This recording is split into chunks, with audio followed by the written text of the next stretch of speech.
we go, Phil. What did you achieve today? Oh, but it's good to be here, isn't it, Bruce? What did you achieve today? Well, I took 6 loved ones out to lunch, and you would have been so welcome. I did invite you. How lovely. They were Jim and Jen Brown. You'd remember Jim from Healthy, Wealthy and Wise. Jen Brown, for 20 years, an online producer at Good Morning Australia. Right. My friend Edna came along too. She had the seafood platter, and they brought their dog Brady Brown, who's a beautiful cattle dog, and we all sat down and show you selfies. Actually, I have pictures on my phone. But you missed a wonderful lunch. Can you take a dog into a restaurant these days? Yes, you can. You can. There's an outdoor area where you can harness the dog and to a beach umbrella, and he's quite safe there. And we feed him baby chinos and marshmallows. And no one's offended? Oh, nobody. No, we're all dog lovers where I live. Of course. So you missed a treat, Bruce. We started lunch at 2:30. We were still there at 5 o'clock. We were chewing the fat. Oh, that's good. Talking about so the good much old to day. talk about. And Jen and I are making plans for new TV projects And together. What are they? Well, they haven't amounted to anything yet. No. But give us time. Yeah, where are they? What network? No, well, no one's showing very much interest yet. No. But I'll let you know. Stay tuned. Oh, well, it's only day one, isn't it, Phil? There's only one day, a dog strapped to the old seat. You know, the phone rings. You'll be the first to know, Bruce. Of course. What about this beautiful lady who turned 110 today? We saw her on Peter Hitchen's news. Yes. Now, Marjorie Cook celebrates her 110th birthday and reflected on a lifetime of memories in her Malvern East aged home care. Didn't she look elegant? Oh, she looked beautiful. Not a hair out of place. She was just beautifully groomed, wasn't she? And the entire family saluting her. Yeah, wearing her pearls and her jewellery. But the question I ask, the events in her lifetime that she has seen, the Titanic sinking, the end of World War I, Phar Lap dies, TV broadcasts, the first mobile phones, colour TV. What has happened in your lifetime that is very significant, and you take advantage of it, and it's part of your modern-day living? What's the most important invention in your lifetime, Oh, I Bruce? suppose the mobile phone, wouldn't it? Yes, you used to detest the mobile phone. But I don't know. You said, I'll never use it. I bring that back. I'll never use it. I loathe it. All right, well, I don't. But now, because of the grandchildren, it's an accessory that you need. Well, it's not only that, but it's an emergency. Can you do this? Can you pick up somebody? And that's the... No, they're collector's items. They are, aren't they, Phil? Yes. Just like myself, Phil. A little bit like you, Noel. What's that, Bruce? A little bit like you. Thank you, Bruce. And best to Carol. No. Good on you, Phil. Okay, mate. Good night, Bruce. Thank you, Noel. Always nice to hear from you, mate. Thank you. Goodbye. I get the feeling he's got a big heart, that man. Oh, he's a lovely man. Yes. Lovely family. Chris down in Hastings. G'day, Chris. Hi, Bruce and Phil. Thanks for the card. And Mum particularly loved the animals, Phil. Oh, yeah, the card was overdue because, of course, we were ill before Christmas. That's no good, but got to keep well, Phil. Yes, indeed. And Bruce. And she's going to write you a few lines as soon as she's been a bit ill herself, and as soon as she gets better, she's going to write you a few lines. Oh, that'll be great. Well, she'd be 91 now, wouldn't she, Chris? Yeah, just about. The time goes so fast, Phil, doesn't it? Yes, it does, Chris. Oh, dear. Anyway, I was going to say my greatest achievement, Bruce, I skied behind a motorboat, and it's not bad for someone who can't swim. Yeah, well, that's marvellous. You'd be very careful of yourself. Yes. Yes, you catch a snag in the water or a mallee root. Hare Krishna, Hare Ram. Ah, yeah, malamata. All right, Chris, good on you. Goodbye. Like little ladies, they're like little trollops. Oh. What, the language? Roger, what's the problem? Well, I just don't like little trollops and little tarts, and I just don't like them. They're not ladies at all. Well, describe their behaviour to me. Well, they put their bags in the middle of everything. They like this, like. They're on their mobile phones. I said, excuse me, may I get, off the train, please, before I step all over your bags with their short skirts and little tarty, their mascara and stuff. maybe they should go and have a talk to Marjorie, Yes. and Marjorie would set them straight. Yes, maybe. Well, Where are their parents? Yeah, but I don't think you can lump all of them in as one, can you? That they all do this and. Well, tartiness is tartiness. I mean, where's the parents in all of this? I mean, when I grew up, I mean, you'll be nice, you'll be polite, you go out to a dance and say, oh, you look lovely in that evening frock, may I have this dance? But now it's politically correct because you can't say that anymore. What's wrong with that? Well, I suppose if the girls are in uniform, you could always report this to the school, couldn't you, Roger? Well, no, I don't lag people in, Phil. I'm from the old school, brother, and I wouldn't do that. But I just notice it. You know, when you go on the trains and the trams, you just notice things, and you think, oh, you little schlarper, look at you. Like you little, you know, what would your mum and dad say about you acting like that on the train? Or but as Bruce said, you know, you can't presume all girls or boys are like this, tar with the same brush. They're just a minority. Well, I went to the most privileged school in Australia. I went to the Friends School in Hobart, and Errol Flynn went there, and Max Walker. Yeah. And I grew up to be perfectly normal. You know, I have politeness. I have. You know, I have manners, which is I think which is a good thing, don't you think? Yeah, of course. You have the advantage over a lot of people. But of course, yes. Well, if I said to I'd say good morning and how are you, sir, or good morning, ma'am, or whatever. But I'm just polite. But these little things, they don't have anything. They just look on their phones and they don't care about people. Yeah. That's all I'm saying. And they should go and speak to this elderly lady and get some some manners, just manners and politeness. Yeah. I think she could do something for them. She could straighten them out, maybe. Well, not straighten them up. I mean, the parents are there to do that. Where are the parents? Oh, yeah. Well, you don't. Well, where do you stop, Roger? We're going on. We're blaming the young people. We're blaming their parents. Yeah. Where do we stop? I think it's pretty harmless if they're on their mobile phones on the train. I can't see that's a reason why you should complain. Get into a carriage. They're going to put their baggage in that walkway, aren't they? There's nowhere else to put it. I think you need to be more tolerant, Roger. And I think tolerance is the word too. Yes, I think you're a bit grumpy.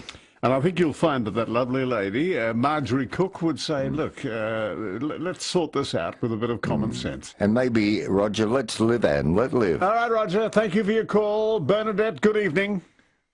Oh, hi. G'day. I'm just saying, in the last 110 years since Marjorie has lived, I'd say the best invention, and I'm in my 50s, was the microwave. Oh, okay, yeah. Oh, yeah. I forgot about that. Yeah, because I had 5 older brothers, and they used to go to cricket and footy, and I remember my mum had 5 lots of saucepans with boiling water and their plates of tea on top of the saucepans. That's right. And then a plate on top. With the lid on. Yeah, with the lid on to keep their meals hot. So I think the microwave was a great invention. Oh, I couldn't agree with you. You're right. More. Yes, it's fantastic. Good one, Bernadette. Very original. Yeah. So we'll mark that down as an invention in your lifetime that you couldn't live without, the microwave. Yeah. Yeah. All right. Now, thank you, Bernadette. Thank you. Bye. Okay, good night. Chris, good evening. Okay, guys. Yes, Chris. I just finished off that bottle of whiskey I bought on Saturday. I was getting into it before, during and after the Perth Cup. I sort of thought, well, each year when the Perth and Sydney Cups are on, they're my 2 biggest horse races. I sort of like to let my hair down a bit and just within the safety of my own premises, and I wasn't getting sloshed enough, and I can handle my grog. I thought I'd have a bit of fun, and didn't get to win the Perth Cup, but I got the trifecta. But no, it's funny. I was just speaking to Telstra only in the last 15 minutes, and they keep asking me, am I an employee of Telstra? Because I've been with Telstra since they were known as Postmaster General and Telecom Australia, and now Telstra. I've been Telstra for might be 30 years, and about 19 or 20 years myself when I've lived individually in my own place of residence. and I just had to access the welcome calls section. And I do help a lot of my friends with getting connected to different services for touch. I know a lot of the phone numbers. I've got them all memorised. They were able to block 2 numbers. One person attempted to ring my home phone tonight. We've had a significant breakup. It's affected our pool team and all that. It's just a grievance policy I have to get through, and I'm going to keep myself in good stead for this.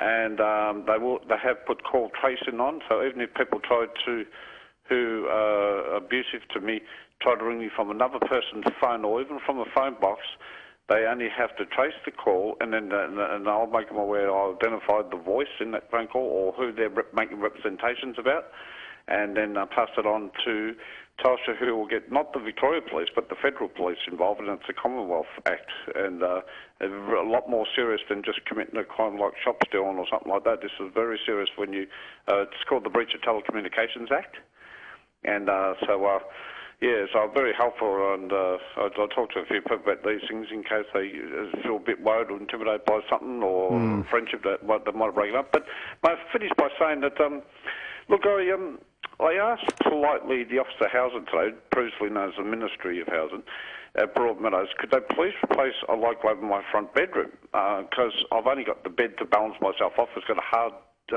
ceramic cover on it.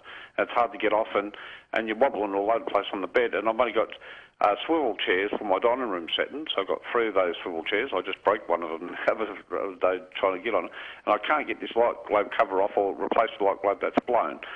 And they said, well, look, we understand that you're supposed to support pension for mental illness, fortnightly injections of daily old medication, but you're not physically disabled. And I said, well, hang on, but I'm still got a diagnosed life-threatening illness and I am disabled. And they said, no, unless you're physically disabled, we can't help you. And I said, well, that's all right. Could you give me the phone number of Minister Foley's office, the Minister for Housing, which I reg at Parliament House in Spring Street. And they quickly got onto it, and now the Office of Housing will fix it within the next 7 days. Oh, that's good. Oh, a bit of action there. That's all right. There you are, paid to persevere, Chris. Yeah, Chris, that's terrific. It's 10:30. Australia, the driest continent on Earth. No wonder we treasure water so much. Fly anywhere and you'll see the land below dotted with dams, waterholes and swimming pools.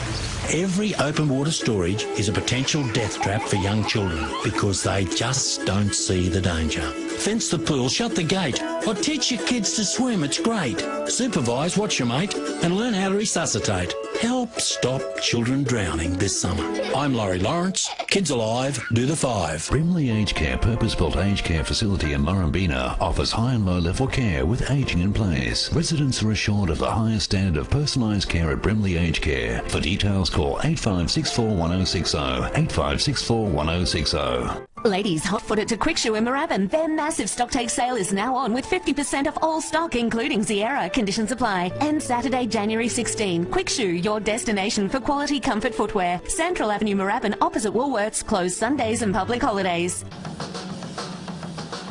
Fag is a word. Said fag is a word. Have you heard about the fag? Heroes that love the cave and the food superb. The fag is seafood in your B&B son. If you haven't heard about the fag, where have you been, you silly man? The Lobster Cave, 16 North Concourse, Beaumaris. Phone 95896329. Fag is a word.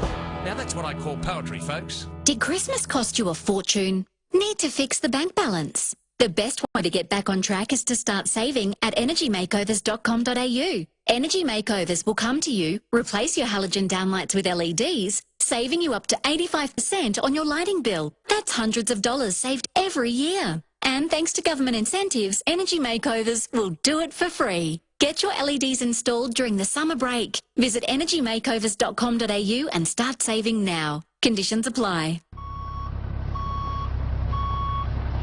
Got a lot to move and need a truck? Then you're in luck. With Budget, you're good to go. From Monday to Thursday, you can pick up a great deal on a Budget moving truck. They're only $99 a day. So get a Budget moving truck from Monday to Thursday for just $99 per day.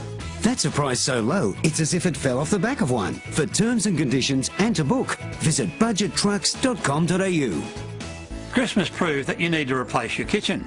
I'm Rex Hurst from Let's Talk Kitchens and Interiors, and we'd like to invite you to make use of our 43 years experience in solving interior design headaches.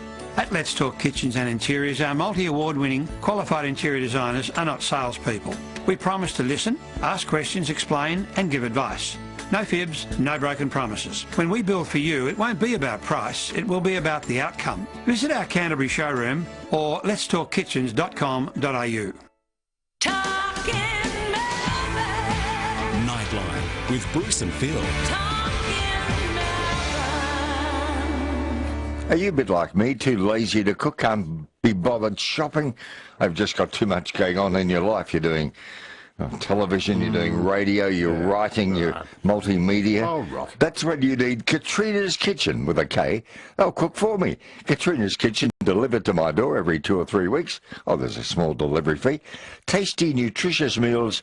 They deliver to most of Melbourne and to Mornington and all around Melbourne and beyond, all the way down the coast. Frozen for freshness in large serving sizes, Katrina's Tasty Meals are probably the best value for money meals on the market anywhere, including takeaway. And for better value, do what I do. Head to Katrina's Kitchen shop in Murrumbeena. I pick up any 10 meals for $80. Can you believe that? $8 a meal. Wow. See the menu at katrinaskitchen.com.au or call 9569 0488. And Bruce, you can visit Katrina's Kitchen at 96 Murrumbeena Road. Katrina's has been cooking for Melbourne for more than 25 years. Let me go through the menu. Shepherd's pie, Cornish pasty, rissoles and sweet chilli sauce, tripe and onions, lamb's fry and bacon. That's Katrina's Kitchen. 95690488. Yum, yum. 26 to 11. If I were a rich man,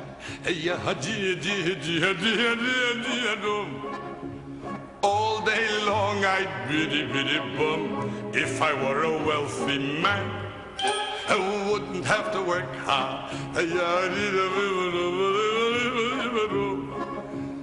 If I were a bitty bitty rich, man. Yes, a big night in Melbourne. Fiddler on the Roof opens tonight, Phil. Yeah, how exciting, Bruce, at the Princess Theatre. Oh, indeed. And what's doing Donna? She's there in the midst of it. Donna Demaio. Hi, Donna. Oh, hi, Bruce and Phil. It's been a while since we had a good old chat, and I'm going to make an admission. I am not ashamed to admit that I have deeply missed Anthony Warlow. You know, he has spent 3 whole years on Broadway. As you know, he was Daddy Warbucks in Melbourne and the Australian tour, and he took that role to Broadway and tread the boards there in Annie for quite a while. And then he was in Finding Neverland, and we've got him back home to star in Fiddler on the Roof. And I actually spoke to Anthony earlier today, and he told me that he's now made Melbourne his home. He's fallen in love with our fair old city. Isn't that lovely? How's the show, Donna? The show is gorgeous. Now, Fiddler on the Roof, we know, is it's a classic. It's got a limited season at the Princess Theatre, so it can only run until February 27th. And I tell you what, Anthony Warlow, I've been very fortunate. I've seen him in many shows. We know him, from Phantom and Grease and The Secret Garden and Man of La Mancha. Well, I tell you what, Anthony Warlow steps out on the stage tonight at the Princess Theatre, and everybody is cheering, raucously applauding. I mean, we love Anthony, as you know. He's a tremendous presence, and he is Tevier. I mean, he's wonderful in this role. And I have to give full credit to Sigrid Thornton, who we know is a small screen star, but she hasn't done a lot of musicals. And, she's still finding herself. She did a beautiful, she plays Goldie, the wife of Tevier, and, she's a fantastic actress. So she's wonderful. But I'm going to give special credit to the 5 daughters, and I'm not going to rattle off their names, but they know who they are. Some of the voices I heard tonight, absolutely angelic and wonderful. So, look, I'm just going to say, this is one of those shows that... Were the daughters Ula, Fula, Ula and a guppy? Look, there's quite a number of names that I won't rattle them off, but I'll tell you who else is wonderful. Nikki Went. She plays the matchmaker, and she is quite meddlesome and very, very entertaining. What about Mark Mitchell? Oh, wonderful. He plays the wealthy butcher. He was hoping to get one of the daughters. Look, he's fantastic, actually. So, look, I tell you what, the cast is brilliant. The production, as I said, lasting so many years, rightly so, because it's, it's a classic tale. In fact, I asked Mark Mitchell today, why is it still relevant? Why is it still relatable? He says, people are still adapting to change to this day. It's about a man who has to deal with change in his life and, who doesn't have to deal with, things that are happening in their own lives. And it's very, very relatable. I thought it was a fantastic show. Actually. Oh, that's wonderful, Donna. That's great. Yeah, no, it's a tremendous night out. And who was there tonight? Oh, well, I spotted one of my all-time favourite people. Lisa McCune was here looking ever so pretty in this lovely white lace dress and a short crop hairstyle, actually. David Hobson, another man with a tremendous voice. And, of course, our wonderful, wonderful friends, Bert and Patty Newton were in the audience great. as well. Lovely. So it was a great crowd and a great show. Is there an after-show party, Donna? I'm watching people having a little sip of the champagne at the upstairs bar at the Princess Theatre, which is gorgeous. I'm just looking at the beautiful ceiling. It's absolutely stunning up here. So we're having a little tipple to celebrate the premiere of Fiddler on the Roof at the Princess. Oh, good on you. So it's thumbs up. That sounds great, Donna. Thanks, guys. Have a wonderful evening. And you too. Thanks so much. Well, it's a great success by the sound of it, Phil. Yes, she was critical only of one person who said she was finding a way, but apart from that, she loved the cast. Oh, well, don't lambaste that person. No, I won't single her out, but she's new to musicals, apparently. Well, you've just done that, haven't you? No names. Well, you have. But obviously, it's a wonderful show, so enjoy it, folks. Except that one person. At the Princess till February, at the end of February. Okay, Steve at Greenvale. G'day, Steve. G'day, guys. How you going? Hi, Steve. Listen, I'd like to agree with Queenie's suggestion earlier this week, or was it last week, that said that certain people should get themselves a pet. Help them mellow out and maybe stop thinking about themselves. True. I think that works. I think, pets can change your life, and if you're lonely or don't have anyone, they can make a huge difference, and suddenly the focus is taken off your needs and selfish ways, and suddenly it's bestowed upon someone else or something else. Yep. I agree with Queenie, she's right there. Listen, speaking of inventions, I can't think of anything more important. I didn't invent it, obviously, but I can't think of anything more important to me, and probably to many other people, especially when you're stumbling away in the dark and tripping over, unless you've got some light there. So, curiously enough, the patent taken out by Thomas Edison for the electric lamp was 1880, January 27th, this month. So I think that, to me, is the most important thing because, without light, we can't really do much in the dark.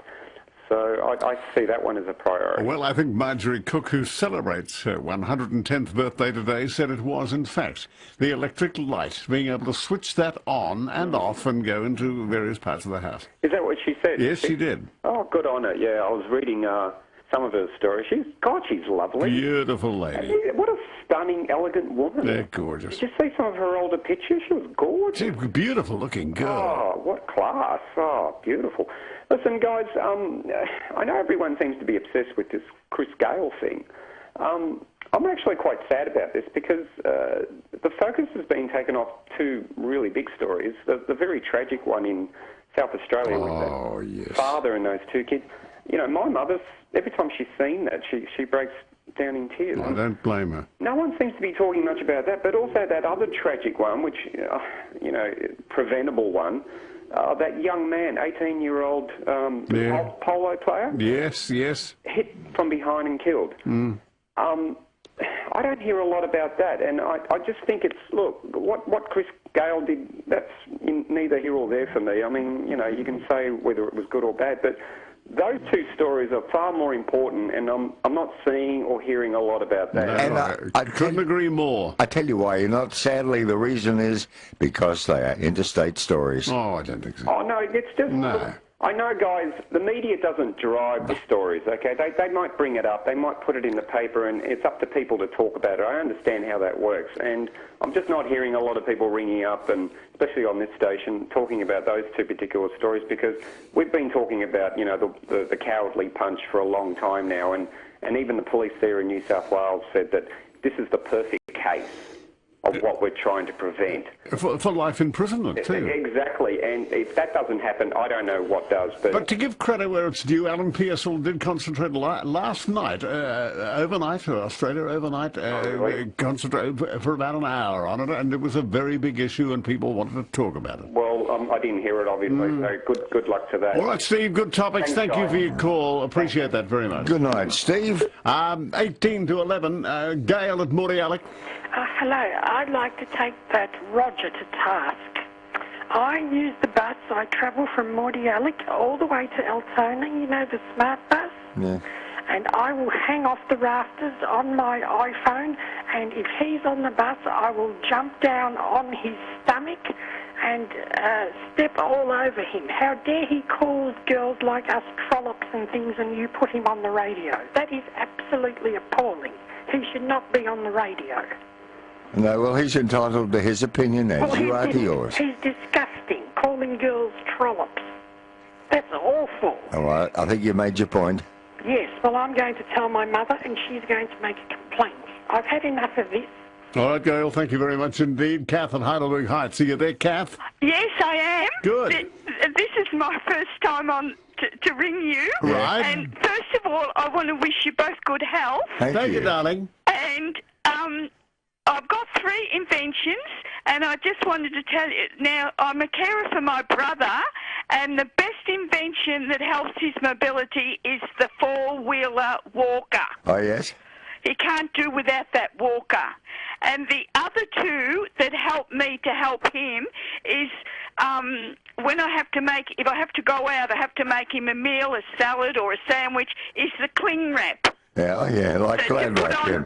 To put onto the food, and the other one is the safety alarm, because I couldn't go out unless I knew that he had that safety alarm, and if I'm out, he can press the button and get help if he falls. Well, of course, that makes common sense. Yes, of course.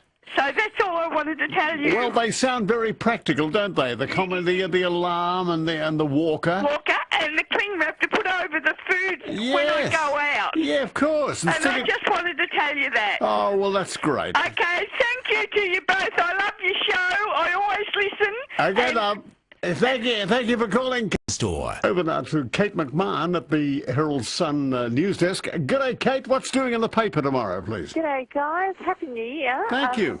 In tomorrow's Herald Sun, we have exclusive details on the government's new flying squad of inspectors who will be raiding toy stores and retailers looking for dodgy hoverboards. Oh. And they'll be imposing fines of up to $20,000 for anyone found to be stocking recalled models. And it comes after the family of Trask lost their home in just 6 minutes last night. So, it'd be very interesting to see how many people are breaking the law and, what they turn up. Yes, yeah. Yeah, apparently the state government's calling on the Commonwealth to consider a full-scale ban of hoverboards as well. So we have all the details on that. Right. Inside, domestic goddess Nigella Lawson has joined MasterChef Australia, and she's speaking exclusively to the Herald Sun on that. And the eyes are falling out of Matt Preston's head, I have to say. We have all the latest from retailer Dick Smith, with more than 3,000 staff members at risk of losing their jobs. And an Essendon woman is appealing for public help to help find her missing pet pigeon. Oh, okay. Now, the task is made a bit difficult because apparently the bird doesn't respond to his name, which is Birdie, and he's not particularly distinctive looking. And he's obviously not a homing pigeon. Well, no. Apparently she rescued, he was just a normal pigeon living a normal life until she found him on the road 15 years ago. And she cared for him ever since, but he went just before Christmas. So hopefully she finds him. Yes. Look forward to that. All right, Kate, thank you for that. Any lift out tomorrow? Yes. Switched on, and Andrew O'Keefe reveals he nearly walked away from The Chase. And we have your 7-day TV guide in there too. Oh, good. Okay. Sounds a good edition of the Herald Sun. Good night, Kate. Good night, Kate. Good night. Nancy at Tarneet, Phil. Hi, Nancy. Hi, Bruce and Phil. Happy New Year. Yes, Thank you. Too. Yeah, I just wanted to say we were lucky enough to see the preview of Fiddler on the Roof last Tuesday, the 29th of December. Unfortunately, they had the understudy as Trevi, but he was excellent. It was, I think his name was John Green. Yes. He played the part. But Sigrid Fortnum was golder. She was wonderful. And Mark Mitchell, I thought he was terrific. All right. And the daughters, I really enjoyed. I didn't want to finish. Yes. And Lot stood up and gave a standing ovation. And we've got so many lovely shows here in Melbourne. We're so lucky with Georgie Girl, Yes. Sound of Music, Cats. and Singing in the Rain. Ghost. There's lots of lovely shows. Yes. Matilda. Yeah, we really quite enjoy them all. All right, Nats. Yeah, we go to the matinee, and it's lovely to hear you fellas every night. How about we organise a lovely pancake parlour do for you? Oh, that would be delightful. Would that be nice? The Pancake Parlour, open 24 hours at High Point, Doncaster and Malvern East. And Hoppers Crossing at yes. our Pacific Werribee. Not far from you. You can take the girls along and have some pancakes and have a lovely afternoon tea. I'll take hubby. Take hubby along. All right, Nancy. All right, hold on now. Just be patient. Hold on. Who was Fiddler on the Roof? Topol, originally. Topol, I was going to say. Yes. That was one of the roles that he claimed as his own. Yes, he did the movie also. You couldn't take that from him. That's right. Movie or whatever it was. He must have just loved it and lived that role. Yes, I think it was made for him, don't you? Well, he was born to play. Well, it must have been. Yes, I'd say so. Who's there now? We'll take a break. Good on you. 9 to 11. Gold Age is a family-owned and operated group providing permanent and respite care with personalised quality service to help residents make a new home. With locations in Camberwell, Greensborough, Heathmont and Pakenham, call Trish on 0409 065 216. Hi, I'm David Bark from David Bark Appliances Rosebud. Beat the heat. Debbie's there, Phil. Yeah, just ahead of the passing parade. Go ahead, Debbie. Hello, how are you? Good, we don't have much time. Okay, I was just ringing quickly to compliment that fellow that rang up about the girls on the tram and all that. Oh. I don't think he meant to be malicious and call them those terrible names just because of the mobile phones and the bags. I think what he's trying to get to is, unfortunately, the world is a different place and all the manners and morals and respect have gone out of it. I'm sure, yeah, I think we agree. And the air turns black and blue with the language. I don't think you can lump everyone in with that sort of criticism. No, and I truly don't think he meant anybody to take it that way. He's just annoyed because he was brought up a certain way, and I understand that, things change and all the rest of it over years. Yeah, no, you're quite right, Debbie. No, you're spot on. And some of the language these schoolgirls use, the air turns black and blue, doesn't it, Bruce? It's outrageous. And so again. This is John Doremus with the passing parade of the story of the man who invented the cyclotron.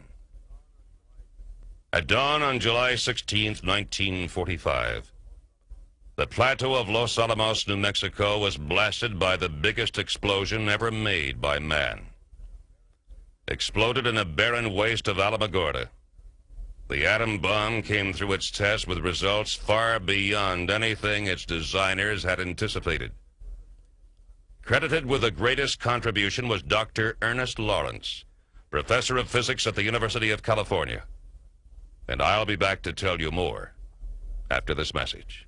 Coca-Cola, Coca-Cola, things go better with Coca-Cola, things go better with Coke. Life is much more fun when you're refreshed. And Coke refreshes you best, it's the refreshingest. Food goes better with fun, goes better with you, go better with Coke. The real life one puts extra fun in you and everything you do, so things go better with Coca-Cola, things go better with Coke. Things go more economically too with bright, sparkling Coca-Cola in the big family size. And just the right size when there are 4 or more to share. Fun. Food. And people all go better with the cold, crisp taste of ice-cold Coke. Things go better with Coca-Cola, things go better with Coke. Ernest Orlando Lawrence was born in South Dakota in 1901. He was a brilliant student and went from university to university gathering honors. At 28, Lawrence was a professor at the University of California and an authority on nuclear, biological, and medical physics. He attracted students and research workers from all parts of the country and made his radiation laboratory the first of its kind in the world, the center of nuclear investigation for the Western Hemisphere. Lawrence discovered the basic principles of color television and built the first million-volt X-ray machine. But it was his revolutionary invention of the cyclotron that brought him to the forefront of science. He had long sought a means of energizing particles until they reached speeds so fantastic they formed electrical projectiles capable of smashing into the nucleus of any atom in their path. This required voltages of millions.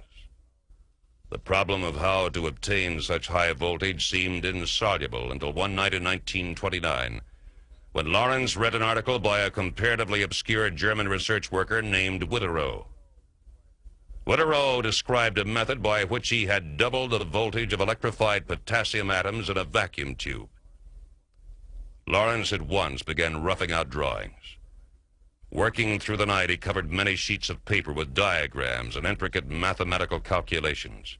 By dawn, he had given nuclear science a new tool and added a new word to the language. The cyclotron was born. It was this machine that ultimately enabled Lawrence to hurl electronic projectiles at atomic targets of all kinds. The results were amazing. Some elements were transmitted and others were completely disintegrated. Among the products of the cyclotron were many new radioactive substances invaluable for medical and industrial purposes.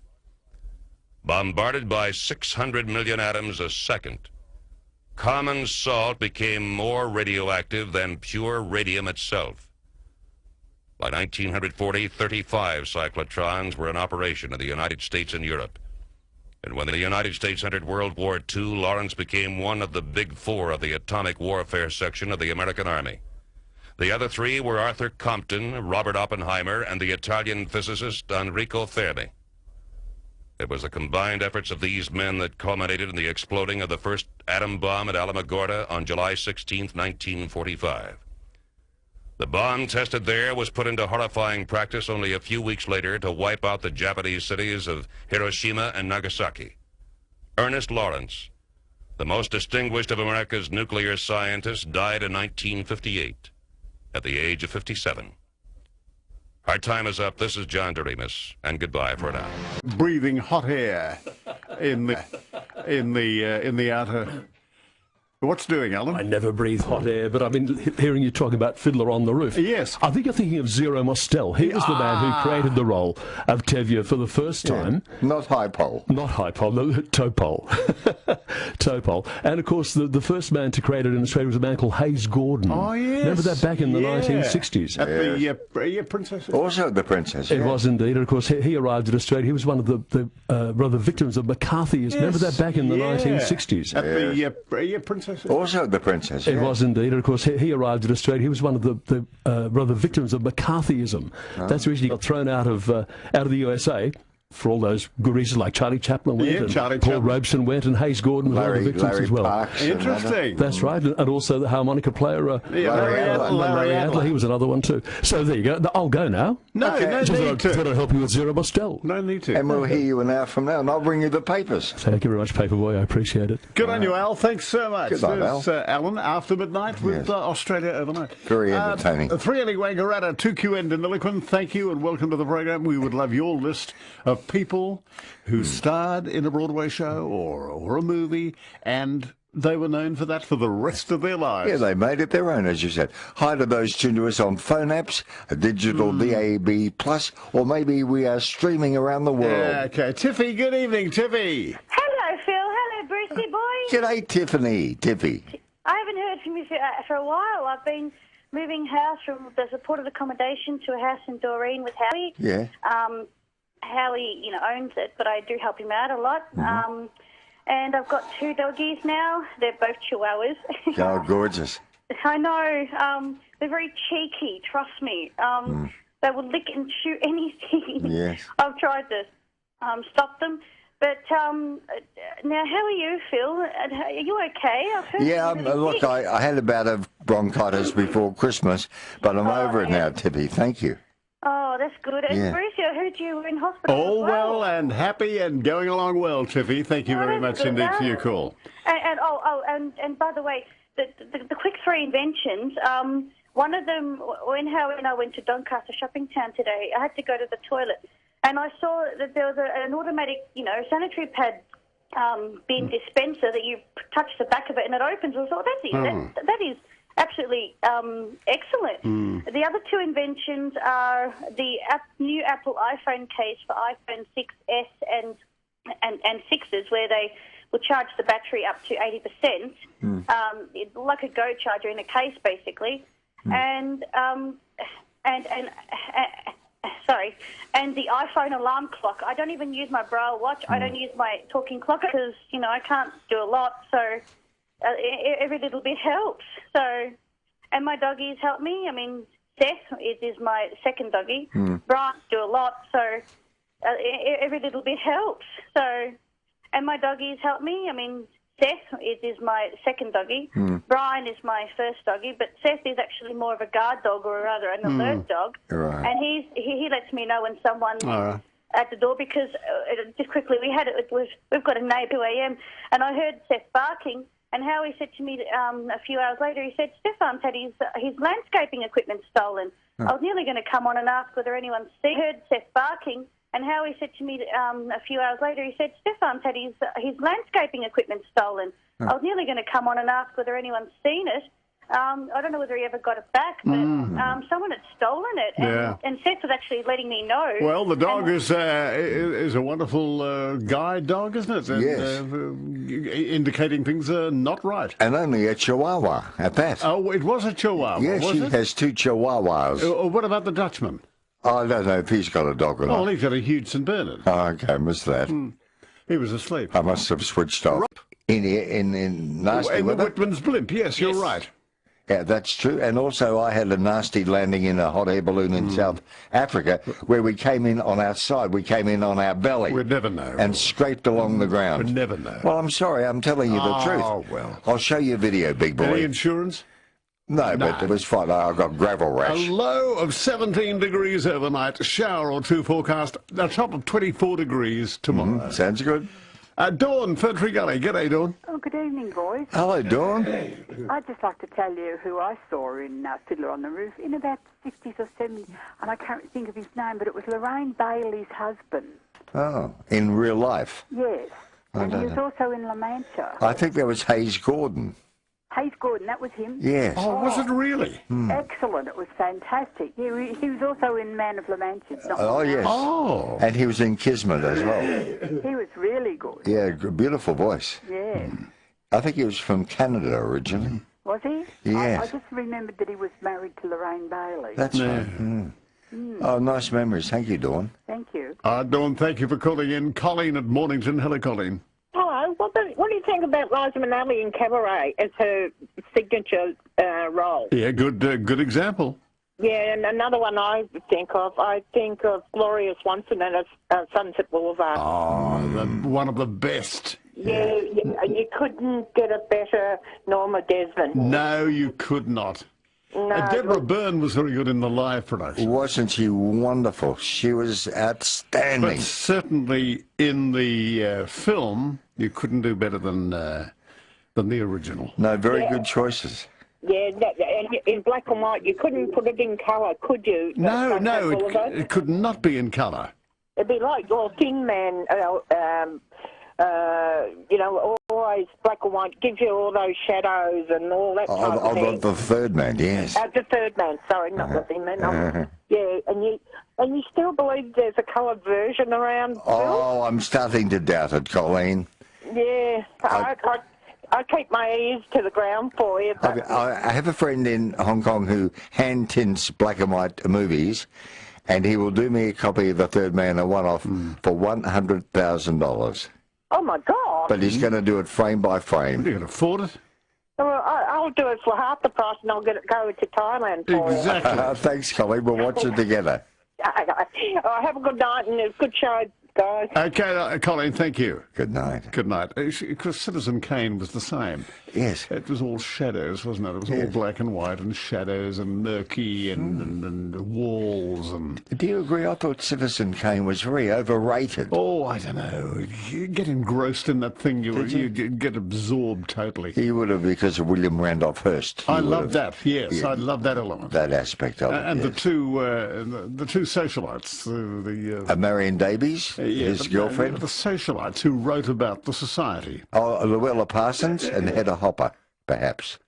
But you know, also he had genius, but I think he was also mad. Oh, good.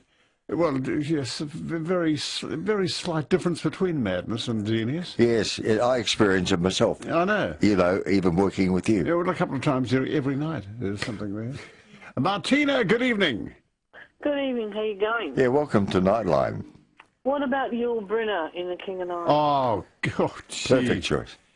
Nobody could be better than him. Mm. And wasn't it Deborah Kerr played opposite him? Yeah, yes. Yes, she did, yes. I was also trying to think of what was the name of the guy in South Pacific, but I cannot. Rosanna Brazzi. That's it. There you go. Yes. Wonderful, wonderful movie. Lovely basso, wasn't it? A basso profundo. Yes, he had a wonderful voice. Oh, absolutely. You made some good choices there. Absolutely. Martina, thank you for calling. No worries. Good night. Goodbye. Thank you so much. Apropos of Fiddler on the Roof, who is the star who performed on Broadway and will always be known as that star of that musical comedy. And I suppose you'd have to say, for Broadway, Carol Channing in Hello, Dolly. Just give us an idea of what you think. 96900 Yes, very mild. What are your plans tomorrow, Bruce? Indeed. Kevin Trask out and about. What's doing, Kevin? Hello, Bruce and Phil. Hi, Kev. I've also been to Fiddler on the Roof tonight at the Princess Theatre, and I've got to say, what a wonderful production it is. But Anthony Warlow, the audience just love Anthony Warlow. Yes.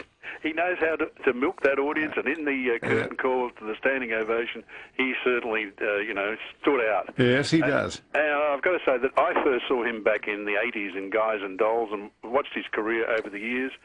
He said, I was at the press conference today for the show, and he said that he did Fiddler on the Roof. He was just in the chorus in a production with Hayes Gordon, and that took me back. Hayes Gordon playing Tevye in Fiddler on the Roof all those years ago, and now here he is playing the lead role, and as I say, the audience love him. So I had the opportunity to talk to Anthony Warlow today.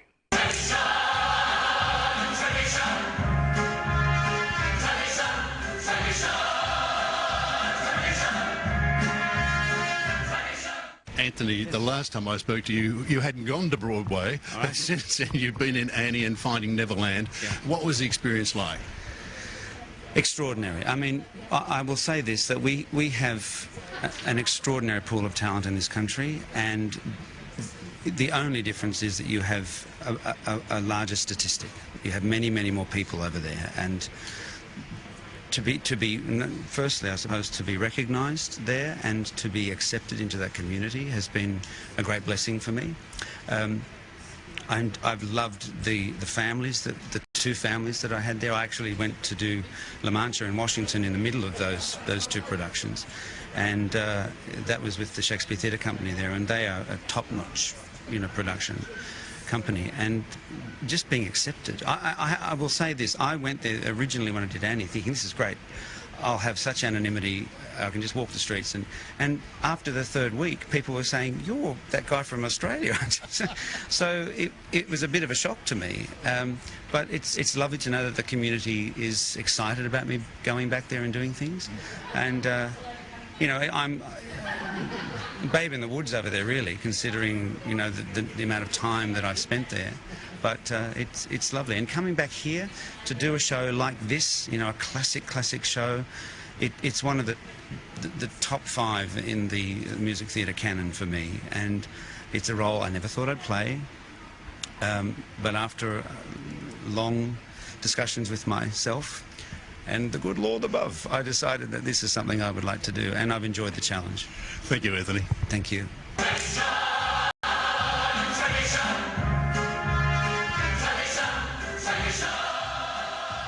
Well, thank you very much indeed, Kevin Trask. Very unassuming personality, isn't he? Oh, yes, a very charming man, and as I say, he's done so much good work in Australia, and it's lovely to see him recognised overseas. Yeah.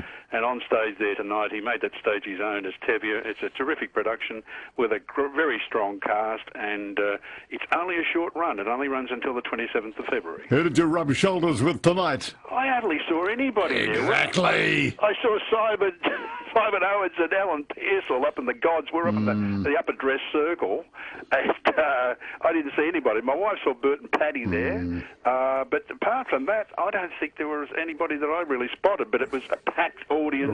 Really? You know, they all had a great night. The reaction to the show was tremendous. Now, how was Mark Mitchell? Mark Mitchell was wonderful as Laser Wolf. He's, you know, a very accomplished actor, and he sings with Anthony Warlow in one of the scenes, and he's got some great moments in the show. I thought Mark did a wonderful job. As to Nicky Went, there's a lot of comedy in there, and there's a bloke called Leor in it. Now, he's a singer, an Australian singer who's been around for a long time. I didn't know anything about him. I hopped onto YouTube and had a look at him, and he won me over. I thought he's terrific, so he was there today at the media call too, but he's very good in the show as model. Good. Oh, well, hats up. How much on the Richter scale for Fiddler? Well, the Traskometer The old Traskometer, well, I heard it ticking and I pulled it out of my pocket and it was reading an 8 out of 10 for Fiddler on the Roof. Oh, high praise. Oh, yeah, no, this is a top production. All right, thanks for that, Kevin. All right, Kevin, thank you very much indeed. 28 to midnight, 3AW. Now that Anthony Warlow is reprising the role of Hayes Gordon and Topol. Yeah, Tabier's the role, yes. Yeah, yeah. Yes, he's so good, Anthony Warlow. We've had him in the studio, lovely man.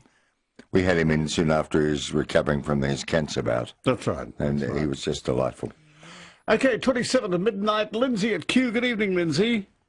Good evening, Bruce and Phil. Yes, you're so welcome, Lindsay. Thank you, Matt. Firstly, I'll say I will never, ever travel in a hot air balloon at all. I've travelled every other way, above the sea, below the sea, everywhere else. But the hot air balloon is about the farthest for me. I'll jump out of an aeroplane, and I've done that. But never, ever an hot air balloon, because it can never, ever be controlled. Well, that's your choice. Yeah, some people have fears of heights and so on. Oh, no, look, I agree. And the other thing I'd like to say is the West Indian, this Page, I'm not sure if his first name may be Chris, I have no problem with his comment that he made. I will make a comment to, I'm a gentleman, I'll make a comment to a woman in the street. If she is looking extremely attractive, I'll just say, you're looking beautiful today. And I always get a smile and a nod. Always. Never, ever. You are being racist. You're not being, anything else whatsoever. I think I think it's Mr. Gale. What he said was not a problem. And the enormous amount of media that has hit him, I think is terribly embarrassing. And it will be also to the news presenter. She knows damn well. She presents herself. She's a very, very good-looking woman. And he made a comment, probably inappropriately, on television, that I have no problem. And the way the media has treated this entire thing to make him out as a what have you and all of that sort of thing. You only have to listen to most women that will talk, and particularly on talkback radio. They screech and they scream. They never speak. None of them have a moderate tone whatsoever. And I am not surprised that any man that has to put up with that in a family, and he will move out. Yeah, but she had a very moderate tone in the interview. She had a beautiful tone, Bruce. She honestly did. I'm talking about a lot of the listeners that call in, and they have and their tone is like a screeching and a scratching sort of voice. They don't have. I don't know. I know many, many women with a beautiful voice, and they're in monotone. But with so many women that, and you've got so many on your program, and it's just a scratchy, screechy sort of voice. I think you're being too critical of our yes, callers. I am. I know I am, and I don't mind admitting it. I would rather defend our listeners. than criticise him. Lindsay? Yeah, I can hear boom, boom, boom, boom. What? Are you still there? Yes. Hello? Yes, I just said I would rather defend our listeners than criticise them. Look, I'm not criticising at all, Paul. Sorry, Phil. I'm only making the comment. Anyway, here's me with my voice. What I'm trying to do is I will be in touch in the next couple of weeks.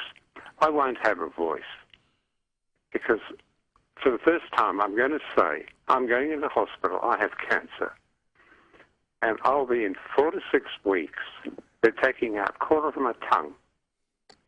Plus I'm going to have to go to chemotherapy, also bone surgery, everything else where they take a graft to make a new jaw. I have to then go through speech therapy and what have you. So it's the very first time I've ever said it on air. I hope that I can talk to you, so perhaps this may be the last time. Well, I certainly hope not. You've got quite a trial, quite a few weeks of intense, therapy ahead of you. We wish you well. Yes. 4 to 6. 4 to 6. Okay. Well, prayers and good wishes for you, Lindsay. Indeed, Lindsay. Thank you for your friendship, and it'll continue. I know that. Be brave. Thank you, boys. Goodbye. And good wishes. Marilyn at West Rosebud. Yes, Marilyn. Oh, hello, Bruce and Phil. Yes. Hello, Marilyn. It's Screechy, Scratchy Marilyn from West Rosebud. Yes, that's right. We love you. Yes. And g'day, mate. I'll pray for that, me. Yeah, good. Yes. Thank you. No, because if you point the finger, there's always 3 pointing back, Bruce and Phil. That's right. Yes, so never mind. That man may not be able to help it, but... well, you know, we've got some lovely people that ring you up, and I hope I'm one of them. Yeah, we adore you, Marilyn. You know that. Thank you, darlings. I love you all. Okay, love. Thank you so much. Talk to you soon, Marilyn. Bye. Bye-bye. 21 to midnight, 3AW. You're talking about stars who've made the shows their own. Here are 3 for you. Rosalind Russell as Auntie Mame, Barbara Streisand in Funny Girl, and Rex Harrison as Professor Henry Higgins. Can we do better than that? 96900 people that take on the persona of the star. Yeah, and all their life, that's what they're best remembered for. And that's what they're known for. Yes, they might reprise their role 5,000 times. Okay, Kathy, good evening, Kathy. Good evening, Bruce and Phil. Yes, Kathy. Welcome to Nightline. I hope you're both travelling well. Thank you, Kathy. Yes. Look, I'm just ringing. I just wanted to comment on what Lindsay said earlier and your response to that, Phil, in that what Lindsay's expressing is his opinion on something that's been given the most bizarre amount of oxygen in the media. But obviously everyone's got an opinion, and when you said, Bruce, Phil, oh, well, we like to support our, our listeners. No, I said I'd like to defend you. Well, I think you said we like to support them, but the thing is, my philosophy is, especially with something like that, where people will think it was good or bad, if we all agreed with everything that everyone said, life would be a pretty miserable place. Yes, everyone's entitled to an opinion, of course. Oh, and I agree. And look, you're a wonderful support, to people, regular, everyone who rings in who needs support. But I think just in such a, to me, a waste of the amount of oxygen it's been given. But it is a topical opinion, and you do support your listeners, but some will agree and some will not agree. And I don't think Lindsay was, criticising anyone. He was just coming in with his own opinion. Well, he's talking about the nightliners with screechy voices. I don't know any. Oh, is that what he said? That's right. That's right. Yeah. Oh, okay. Yes. Oh, well, yeah. Well, that was out of line. Yeah, I agree. That was a dig, but otherwise, I think it was. It was just perhaps he got a bit shirty in the end. I don't know, but he's not well, and I'd like to wish him all the best because he's contributed a lot. Yes, he has. Yeah, he has. But anyway, guys, you're doing a great job, and I hope you keep travelling well, darling. especially you, Bruce. Okay, thank you very much, Kathy. Good night. Quarter to 12. Karen, good evening. Hi, Bruce and Phil. Hi, Karen. Has anyone mentioned Olivia Newton-John in Greece? No, not yet. Oh, no, that's a good one. And Colin Hewitt in Jesus Christ Superstar? Yes, that's good. Yes. There's quite a few, isn't there? Oh, there are. There's been a lot of rainfall in New South Wales. I don't know if you've heard that there was one town in northern New South Wales today got 160 mils. Golly. Imagine. That's up near Newcastle, I think. It's north of Newcastle, yeah. It's right up sort of near Coffs Harbour. Oh, yeah, yeah. Apparently all those towns along there, Newcastle and right down to the south coast, they've all been getting over 100 mils. Yes. Oh, and the flooding's really bad. You know, and there's around the Hunter Valley that's flooded. Yes, yes. I do feel sorry for them. Yes, it's shocking. I mean, the weather pattern around the world at the moment is quite scary. Yes, what's happening in Britain, for certainly example. is, yes. Yeah, but there's parts of Queensland that really need the rain. They're not getting it in the right places. That's you know, always the way, isn't it? the farmers, you know. Yeah. Yes. All right, nice talking to you. It's brief tonight, but anyway, just thought I'd ring up. Yeah, have a peaceful night, Karen. Thank you. All right, Karen, thank you for calling. We've got about 5 minutes. 96900 693 if you'd like to make contact with us on 96900 693. The people that made their name as a Broadway star, like playing a role. Yeah, and here's an alternative topic for the last 5 minutes. In the Herald Sun today, they're talking about the previews of TV shows for 2016. I'd love to hear from you the best and the worst shows of the year just gone. Yeah. The best and the worst TV shows of 2015. Was it a mini-series that you got involved in, and it was a bit of a bummer? What was the highlight? I can't wait to read the Herald Sun tomorrow why Andrew O'Keefe nearly walked away from The Chaser. Oh. We'll find their way. It's a big feature story in the Herald Sun tomorrow. So you'll be sprinting out of bed at 5 a.m. to get the paper? I'll get one at midnight. I can't wait to read it. Oh, really? Maybe he wants to give it away. You are desperate, aren't you? Maybe they're looking for a new compere. Oh, I don't think so. I think he's very competent, and I think he's proved that he can do it. But he didn't want to do it. I want to know why. Why? We'll find out. Okay. Come on, folks. Last chance to talk to Bruce and Phil. 96900 693. Any topic that we've spoken about tonight? What has been the best invention in your lifetime? As Marjorie Cook, who was 110 today, reflected on a lifetime of memories. Titanic and World War I, Phar Lap and mobile phones. What was the great invention in your lifetime? Yeah, it's ring and tell us. And also, talking of best and worst TV shows, knowing you as well as I do, I'd say two that stood out for you last year were Downton Abbey and 60 Minutes. You always seem to be glued to that when I come in. Because 60 Minutes is on while I'm on air. But Downton Abbey certainly was. Yes, I know. It appealed to you so much, didn't it? And there are others, but I'll let you know. And there's one more series. Joy, good evening, Joy. Good evening, Bruce and Phil. Oh, good to talk to you, Joy. Yeah. Look, I was thinking of Peter Allen. Oh, yeah, that was a good series. Yes. That's all I've got to say. Yeah, Peter Allen taking... like as himself, as a performer, Joy. Is that what you're saying? That's what I meant. Yes. Yes. Because he's been portrayed by Hugh Jackman and Todd McKenney. Thank you so much. The much-anticipated Molly is the one that's going to be the big one for this year, 2016. It's going to be huge. It's going to be bigger than In Excess, they say. Yes. Particularly with the role of the young fellow taking the part of Samuel Johnson. He looks so like him. He looks wonderful. Yeah, it's going to be very heavily promoted. Oh, yeah. On 7. And that'll be a huge winner. Yes, it will be. Barry at Watsonia. Hello, Barry. I was thinking about Lawrence of Arabia and Peter O'Toole. Yes. Hardly Broadway, was it? I thought he really played the part. Yes, he did. It's really strange. My sister painted a kookaburra, and she used pastels and crayon.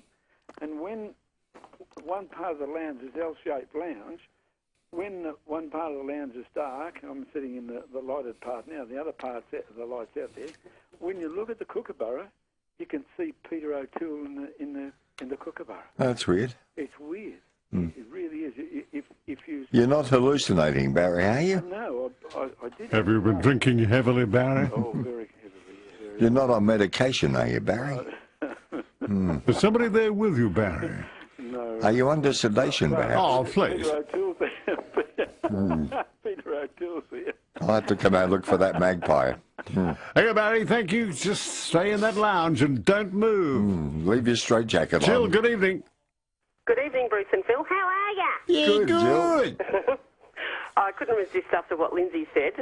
Look, I do know some female screechers, and I sympathise with him, but I wasn't too impressed that he was talking about the Gail McLaughlin incident as something that didn't bother him personally. By the way, I do wish him well for his treatment and his operation. Hopefully he will survive to make more provocative phone calls.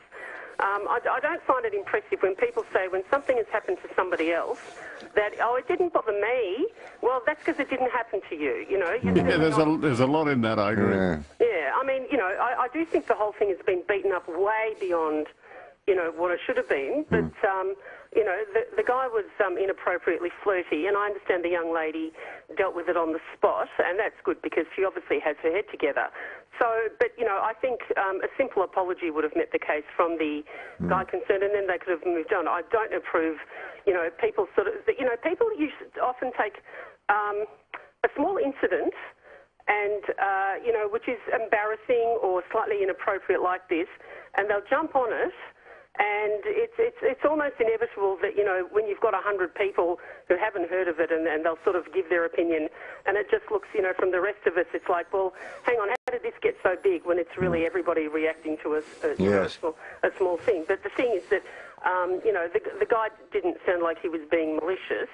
You know, he was just being a bit of an idiot, and it was sort of that thing. I certainly don't think it warrants anything more than a bit of a, you know, shake on the head. But, you know, as I say, it's really not for anyone to say whether they were bothered by it or not, except for the person, you know, to whom it could have meant something bigger or smaller, as the case may be.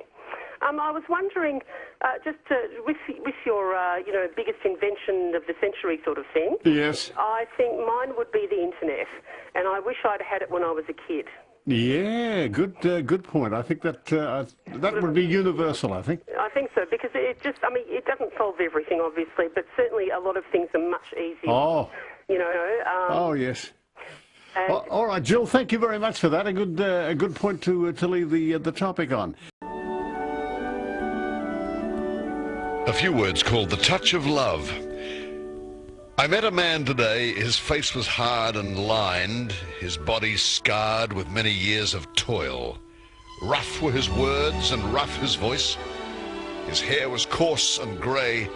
I saw his hands thick, hard and gnarled, like withered bark stripped from a knotted tree. No gentleness I saw, and in my heart I tried to picture how his heart would be. As hard as steel, I mused, and twice as cold. But as I watched him work and heard him curse and swear at all who came his way, a tiny kitten fell from somewhere near, a soft white thing that almost could have toppled from a cloud just floating by. I watched to see him kick it from his feet, with more amuse that such a tiny thing would dare to hinder him. But no, he stopped and stooped, and more gently than a child, he held it in those great, thick, clumsy hands. His face had changed, his eyes were soft. I turned away, content to know that though the world seems hard and cruel, it's love alone that triumphs at the last. Copyright prevents circulation of this piece by any means. Well, Phil, almost time to give it away for another night. Phil?